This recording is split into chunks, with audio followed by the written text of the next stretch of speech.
Salut tout le monde, c'est Lorenzo High Tech. Aujourd'hui, on va parler d'actualité, on va parler de Samsung, on va parler d'Apple et très rapidement de Nintendo parce que oui, aujourd'hui, il y a eu pas mal de nouveautés sur des rumeurs, sur des futurs produits. J'en dis pas plus, mais avant de commencer la vidéo, si vous n'êtes toujours pas abonné à la chaîne YouTube, abonnez-vous, elle est 100% High Tech. N'oubliez pas d'activer la petite cloche de notification pour être notifié lorsque je publie une vidéo et bien entendu mes autres réseaux sociaux, c'est-à-dire Instagram, TikTok et Twitter.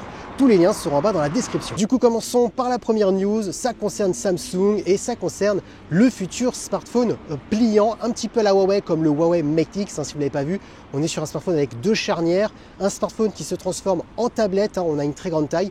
Samsung voudrait faire la même chose et rappelez-vous, je vous ai parlé qu'il y avait pas mal de rumeurs comme quoi ça devrait sortir, bien entendu, pour 2025. Malheureusement, ça y est, il y a des nouveautés qui sont sorties, il y aurait du retard à cause des charnières qui auraient des petits soucis au niveau de la fabrication, donc du coup ça serait pour plutôt 2026, donc non, malheureusement ça ne sortira pas avec le nouveau Galaxy Fold, bien entendu cet été au mois de juillet-août, malheureusement non, ça sera plutôt pour l'année prochaine. Mais attention, par contre, grosse nouveauté, c'est qu'on a le nom qui aurait fuité. Ce nouveau smartphone pourrait s'appeler le Samsung Galaxy Fold Tab. Donc voilà, ils auraient rajouté juste le mot table, tout simplement pour dire tablette à mon avis. Est-ce que ça sera sûr que ce sera ce nom officiel? Ça, personne ne peut le savoir. Continuons avec Samsung. Deuxième info, maintenant on quitte les smartphones pliants. On va parler des futurs Samsung Galaxy S25, 25 Plus, 25 Ultra, parce que oui, ça va sortir pour janvier et février, donc on y approche. Et comme on s'approche des dates de lancement, et il y a les fuites qui sortent.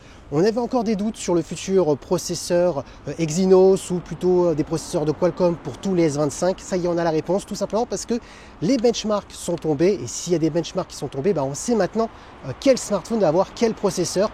Alors ça y est, on le sait, les S25 et S25 Plus, c'est sûr, ils vont avoir les nouveaux processeurs Exynos de Samsung qui ont quand même été améliorés. Donc je sais qu'il y a beaucoup de personnes qui n'aiment pas les processeurs Exynos et préfèrent les processeurs de Qualcomm.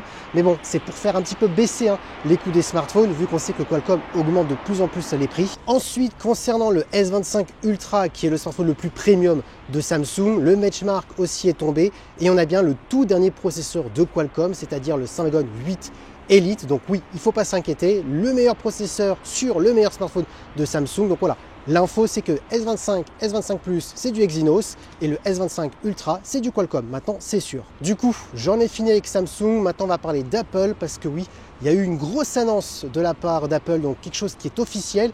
Ensuite, le reste c'est que bien entendu des rumeurs, des fuites, donc rien d'officiel. Mais on va commencer par la première chose qui est officielle. Ça y est, Tim Cook a annoncé que l'intelligence artificielle d'Apple serait toujours gratuite. Donc ça, c'est vraiment une très grosse annonce parce qu'il y avait des rumeurs comme quoi Apple, comparé à la concurrence, leur IA leur coûte moins cher que les autres parce qu'ils ont été plutôt intelligents. La plupart des choses de l'IA se passent en local, d'une pour la sécurité parce qu'on sait qu'Apple est très fort en termes de sécurité, et de deux, pour que cela coûte moins cher. Ils avaient déjà réfléchi plusieurs années en arrière. D'ailleurs, en 2017, c'était la première puce bionique avec un processeur neuronal. Donc, Tim Cook a expliqué qu'ils avaient déjà réfléchi depuis plusieurs années en arrière au coût. Et ça, c'est vrai que c'est bien les seuls, parce qu'aujourd'hui, on voit que Google maintenant va faire payer leur IA. Pareil, Samsung, ils ont déjà prévenu que l'année prochaine, ça allait être payant.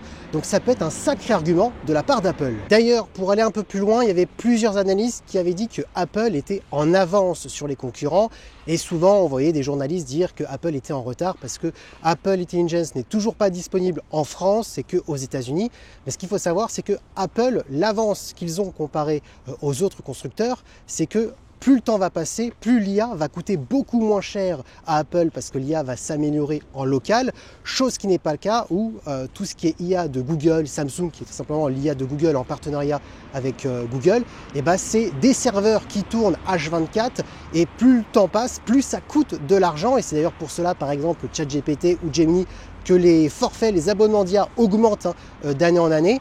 Donc du coup, voilà, on peut se dire que Apple, c'est vrai que là, ils sont vraiment en avance. Ils peuvent toucher quand même un point sensible. Est-ce que les concurrents vont peut-être réfléchir et faire machine arrière? Et même peut-être si ça peut du coup retourner un petit peu sur du retard. Parce que oui, si toutes les marques retournent en arrière, il y aura du retard. Ils ne pourront pas avoir toutes les fonctionnalités qu'ils ont actuellement. Donc c'est plutôt intéressant. On va voir ce qui va se passer chez la concurrence. Est-ce qu'ils vont aussi rendre l'IA gratuite?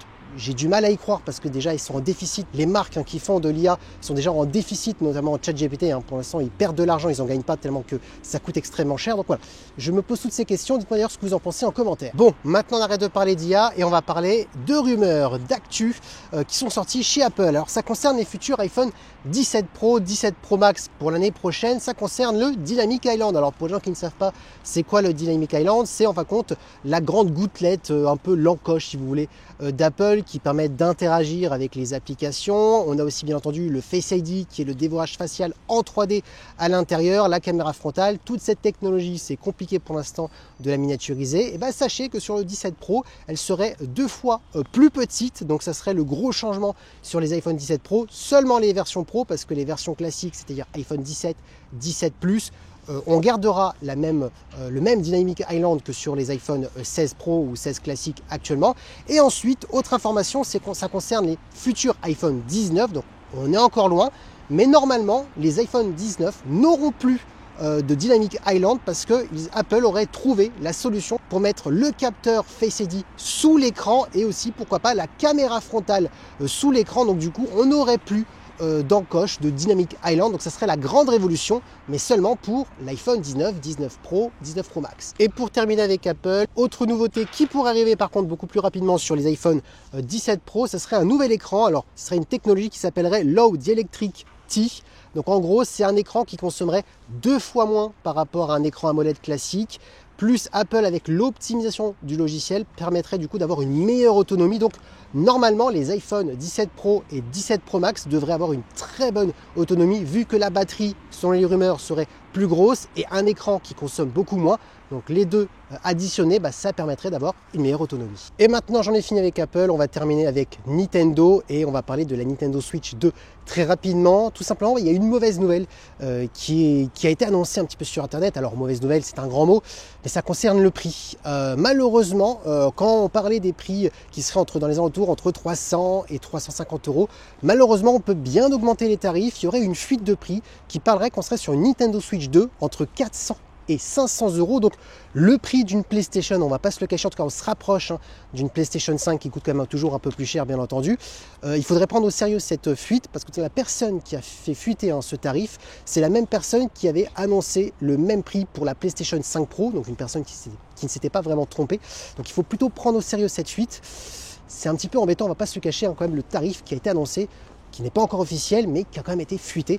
Donc voilà, dites-moi ce que vous en pensez en commentaire. Et voilà toutes les news sur Samsung, Apple, Nintendo. Il y a eu quand même pas mal d'infos, on va pas se cacher. Dites-moi d'ailleurs laquelle vous a le plus plu en commentaire, parce que oui, la vidéo est terminée. J'espère que la vidéo vous a plu. Si c'est le cas, n'oubliez pas le petit pouce like, de vous abonner sur cette chaîne YouTube et d'activer la petite cloche de notification pour être notifié lorsque une vidéo, et bien entendu mes autres réseaux sociaux, c'est-à-dire Instagram, TikTok et Twitter.